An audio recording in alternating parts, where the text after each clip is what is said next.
G'day guys, welcome to Rambles Fish Room. Welcome to today's vlog. So today is nothing fish related.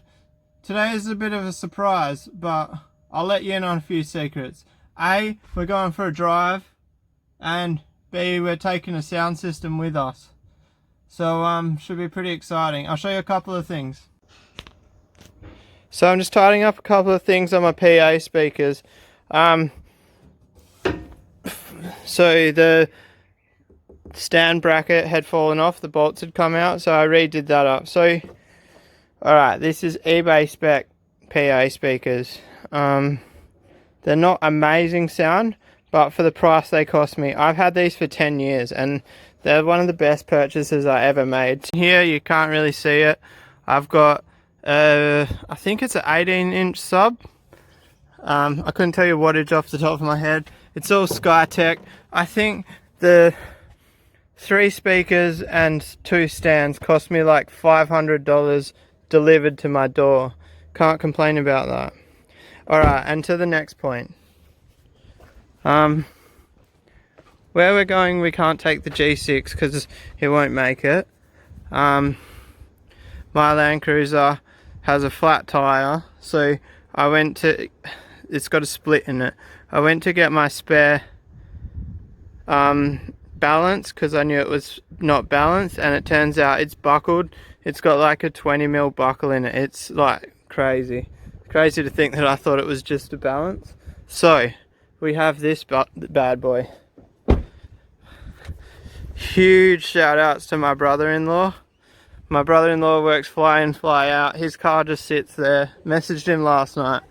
Hey buddy, can we take your car? Not even a hesitation. He said I don't even have to ask. So yeah, shout outs to him. I don't know if I should show the number plate, but you guys are all pretty cool. You've seen my number plate 100 times. So we seem to be huge advocates of private plates. That's the colour I want. White on black. I hate red.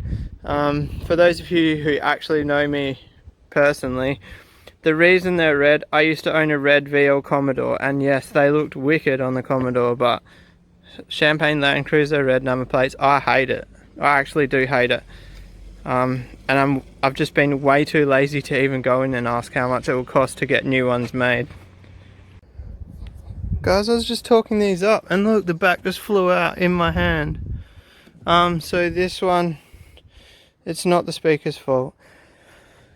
I don't know if I vlogged it. I don't think I did. So once upon a time, a couple of months ago, my water change system solenoid broke and the IBCs overflowed, and this was underneath the IBC. So I actually thought it would be completely broken with how wet it was, and last time I used it, it still worked, so I was stoked that it still worked. Obviously it's chipboard, so I'm just going to screw that back down right now.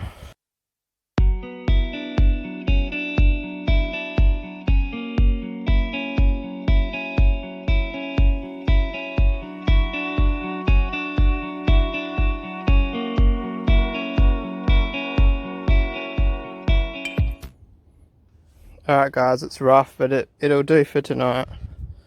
Yeah, I've just screwed it back. There's obviously going to be air leaks around because I haven't sealed it properly. So, I don't know, when we get back,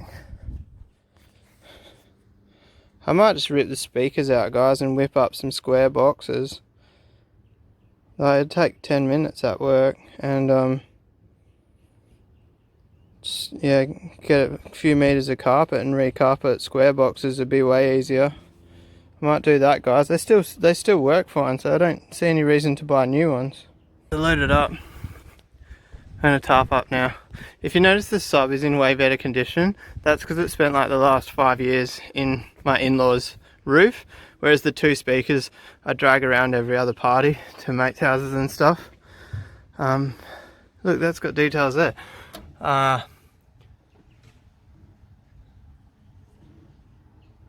Yeah, 1000 watts. It says frequency down to 40 Hertz. It definitely doesn't hit 40 Hertz. You can tell it's not as quality. Alright guys, so as you guys know, so this is what sets my standard for quality.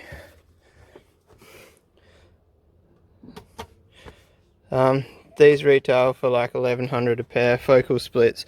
So whenever I'm doing audio stuff, like I pretty much cross-reference my experience with those speakers, and they're definitely not on the same level. Recording? Yeah, girl. Alright, hey guys, how's it going? So we're on the road now. We're on our way to the mystery location. I don't know why I'm making a mystery location, but you guys see it when we get there.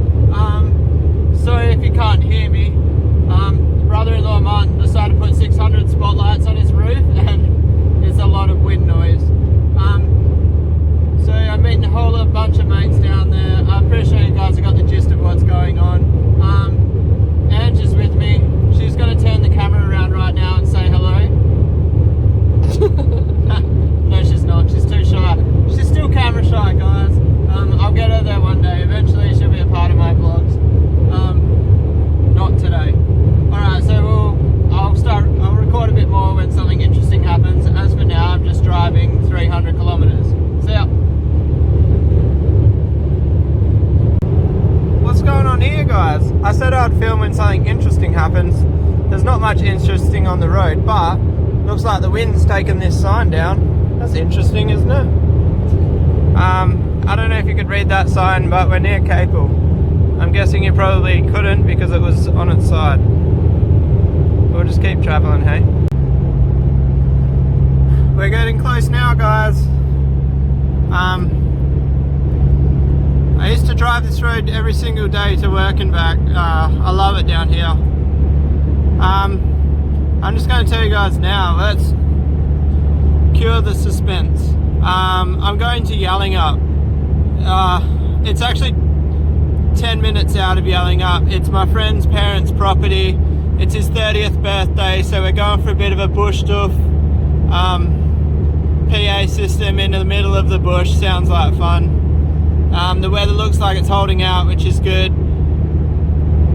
I don't know how I'm going to upload this vlog. I'm probably going to have to go down to his house, finish the vlog off, and then I'll probably have to drive 10 minutes up the road to get reception to upload the vlog, but I promise I'll get it to you guys today. Well, if you're actually watching this, I don't need to promise because you already know that it's there. But I'll see you when we get closer to the house. We got 20 minutes to go. Oh guys, we're almost there. It hasn't rained the whole way. It was overcast, then it looked clear, and then now it's pissing down. I can see some blue sky over there, so according to the weather report it did say afternoon showers clearing, so we'll keep our fingers and toes crossed.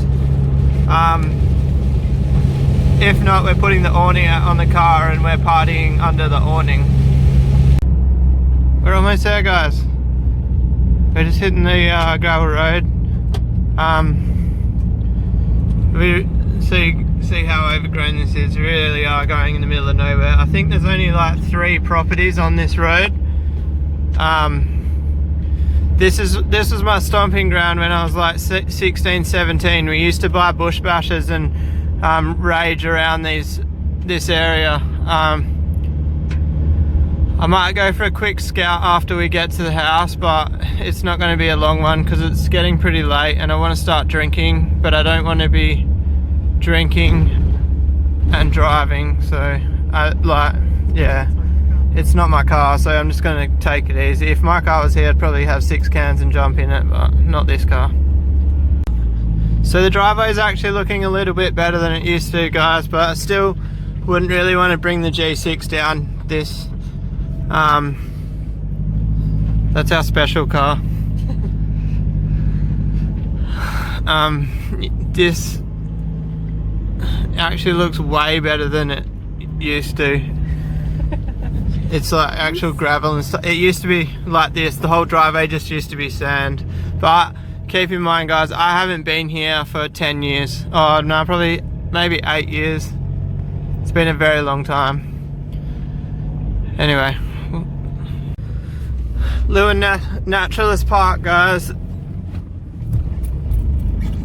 Oops, I've just gone first to third with right hand over the thing. This is where we used to thrash. I had a Mitsubishi Colt and we used to take this track at like 70, 80 k's an hour, and I'll show you a spot in a sec that it gets real hairy. Alright, so here it is, guys. See, there's a tree on the left, and then you whip out, and then there's that tree there, tree on the right. I don't know how he never got injured. We were like 16, 17, fearless, and now I look back on it, it's some of the dumbest shit I've done in my life.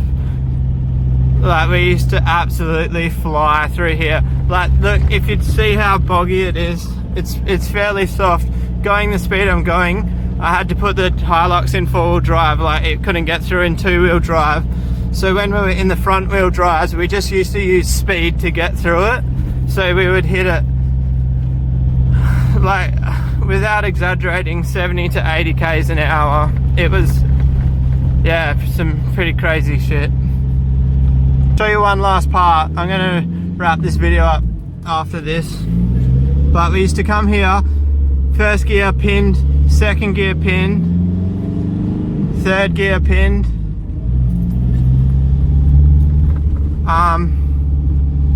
There's a Mitsubishi Colt. I can't remember how fast we're going. So we'd be maxed out third gear on the limiter going past this tree, and then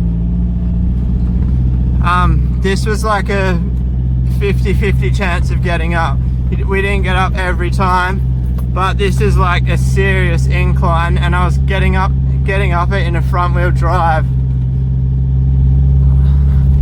Actually, I've tell a lie, guys. It was this tree here that we hit third gear pinned, and I'm talking on the limiter. Like, you had to be on the limiter, and then it's winter, so it's a little bit hard at the moment. It's not too bad, but this gets real soft in summer, and it was like a 50-50 chance of getting up this. It's just cruising in this car, but this hill was like our challenge. Like, we used to have mates come out here and like, yeah, see if you can get up that hill. From here on in, it starts to get really limestoney and shit full driving. This goes to a surf spot, so yeah, pretty much after here it's just a track to a surf spot, really limestoney.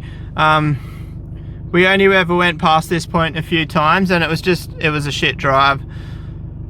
So I'm going to wrap today's video up there, guys. Huge shout outs to Martin for letting me use his car. I'm sorry if this has just turned out to be a driving video. I kind of thought in my head it'd be a bit more exciting than it has been, but realistically the fun doesn't start until now, and I want to get this video edited and uploaded before I start getting drunk. I'll see you guys tomorrow. I don't know what shape I'm going to be in. I bought my tripod, so I might do a bit of filming, maybe a bit of a hyperlapse of the party, who knows, we'll see. See you tomorrow, peace out.